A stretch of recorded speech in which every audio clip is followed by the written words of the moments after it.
The systems collapsed completely. Mr. Bani, please. The systems collapsed completely. Your language. Yes, yes.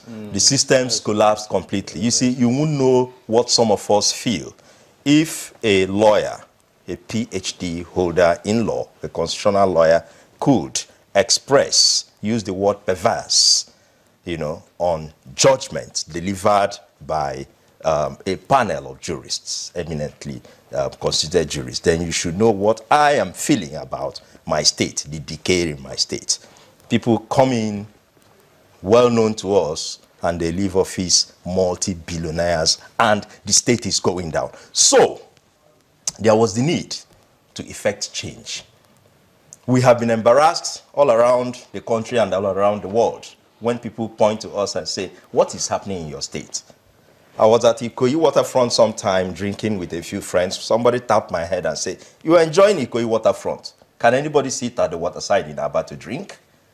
So you can understand what we have gone through. And by 2015, we decided to go home. Obviously, we can't join the same political party. One thing was important, change. God helped us. Some of the brightest minds came up. Dr. Kezi Ipazu is a man I know very well. Gentleman, well-read, cool-headed, has dreams. There is no doubt about that. But there was something fundamentally wrong. The system that threw him up. He's carrying a very dirty baggage coming from. He's somebody I know very closely and I have a lot of sympathy. Wish I can help him. But the truth is this. That baggage is haunting his candidacy. That accumulated to the point of election. So when someone is saying, hey, minority coming out, no, of course we know. During the presidential elections, Abia State delivered 300 and something thousand votes. So it's not too far when you put together 160 something thousand for Dr. Alex Oti and 120 something thousand. Put it together, we are coming close to 280. But look at something. Out of desperation, some fellows committed serious crimes. And like he said, it wouldn't have been nice for the judiciary to determine who governs the people. But when fraud has been committed, what do you expect the other candidate to do? Gentleman, of course, just like Okezi Ikpeazu, he decided to go to court. Called on his supporters, everybody be calm. You don't need to burn down the city, you don't need to burn down the state. Let us seek redress. It's not in his powers to determine who sits there and what. What I had expected very knowledgeable people like this to do was to come, present their case. If you look at one of the grounds by which some of this judgment was given, is that the ruling party could not puncture the averments, the submissions of the star witness. I remember at a time they were more bothered in trying to discredit him whether he's a practicing lawyer in Nigeria or not, and did not deal with the matter on ground. So, sir, with all due respect, you know what to do. But I don't think it is right for us to sit here and say the judgment was perverse. Gentlemen, one of the grounds by which the appeal court gave its judgment had to do with the three local governments that the three of you have mentioned here. That's right. Again, I'd like to say that we're still expecting Uche Okeke, another lawyer. But that election in Obingwa, I'm trying to get the names, Obingwa, Osialangwa, not. Yes. Now, the appeal court said that the returning officer even cancelled the election in the first place was wrong. He only has a right to declare results, not to cancel it. Correct. So, based on that result, does any of you here, or any of the three of you, do you have the result of the elections in those three local governments and what they say? I think what is important. No, do you have the results of those Yes, elections? we have. So what the results in those three local governments, what do they say? The figures, is that what you mean? Yes. No. Our candidate, that of the PDP, won in those areas. In the three local governments? Yes. And this is his home base. His home base. He's from Obingwa. Yes, that's his home base. So he won in the three local governments? Yes. So based on that, even though the appeal court said it was wrong for the returning officer to cancel it, yet they still went ahead to declare. No. You know, the returning officer cancelled that election and then later reversed it. Yeah, he later reversed it. And now went ahead and announced the result. But when he now discovered that the margin between Otis, who is the first runner-up, and the Ibazu was less than the total number of voters cancelled. So he now asked for supplementary and then went for supplementary on the 25th of April. Remember? Okay. Beautiful.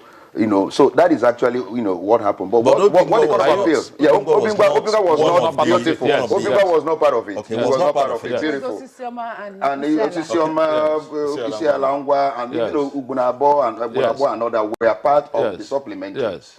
You know, but what the court now, you know, found out in their judgment, you know, Court of Appeal, was that there was issue of overvoting in those three, which is very key. So the court now said, since there was issue of overvoting, he nullified all the result of Mr. Okezi-Ikpeazu, but you know, and then nullify even that of take it also for Yogoti and all that. That is fraud. And are you following me? And that is fraud. But the Electoral Act does not make provision for the punishment, you know, if you discover fraud. So he went ahead and, you know, listen. But my own contention as a lawyer, who is not a politician, is when you have now discovered that those three local governments, have major, almost 200 and something voters. Would it be right now for you to exclude it when even the Electoral Act has made a provision where you discover issue of overvoting? Look at Section 53. But let me, since you're still talking law here, before we bring those three local government areas, the votes as given by the appeal court now to the two candidates, leading candidates, 164,000. Beautiful. 444. Beautiful. And then 114,044. To PDP. After they have deducted all, if you merge these two together, it's almost 300,000. Yeah, 300,000. Yeah. And he said during the presidential election, Abia returned a total of about 300,000. Yeah. So you agree that the difference there is not that much? No. I'm coming. You don't get it. I'm coming, sir. Okay, One second. I'm talking to the Yeah. neutral person. Yes. Okay. So based on that calculation of, or comparing the governorship and the presidential, you say that the votes are quite close. Yeah. So let's come back here. Yes. What is your contention? I didn't know your question. Now, what you are trying to drive? I'm coming. I don't need you Is it all for the witness? Because I wanted to ask. I am the lawyer. Yes. Look at the contention now. What's your contention? Yes, which is very clear and key. First of all, in a sentence, we are discussing the Court of Appeal judgment. And my brother, though not a lawyer, that's why he's not capturing what to say.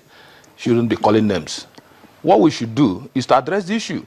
So now, what is your contention? the contention now is, just like Obani, the lawyer, has said, the first election of 11th of April, Ikpeazu was not declared as winner because the difference between his votes and that of Oti was less than the number of registered voters in the areas cancelled. That's right.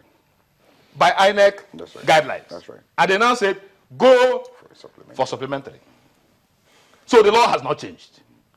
So if the Court of Appeal sees that the difference between 164,000 and 114,000 is less than the almost 300,000 people who have been cancelled, the same law, they cannot declare. They have to go to allow those people, exercise their franchise. That is one. And two, if I must repeat myself, that is if they want to rely on guidelines. Two, if I must repeat myself, there is also section 179, subsection 2 of the Constitution that says that if you secure two things, if you secure the highest number of votes in an election, and two, you secure 25% of votes cast in 2/3 of the local government areas in that state, you should be declared winner.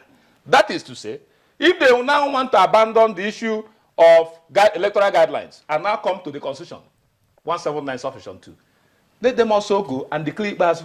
Because Ikpeazu, as at 11th of April election 2015, satisfied the conditions prescribed under section 179, subsection 2.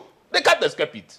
Okay, so you're saying that there should be a rerun? Yes, either a rerun or Ikpeazu declared, based on election of 11th of April 2015. Yeah, okay. But Ikpeazu may not likely be declared now, since there are already decided cases. in where the electoral guideline of INEC has been upheld. That is why. Are you following me? Sorry, You understand me yes, now? I do. Let me also give you all information. Look at the issue. You said it. Yeah. Even the courts of even the particular court of appeal, they are saying different things at the same time. So that's why I have said if they want to choose, there are only two options they have.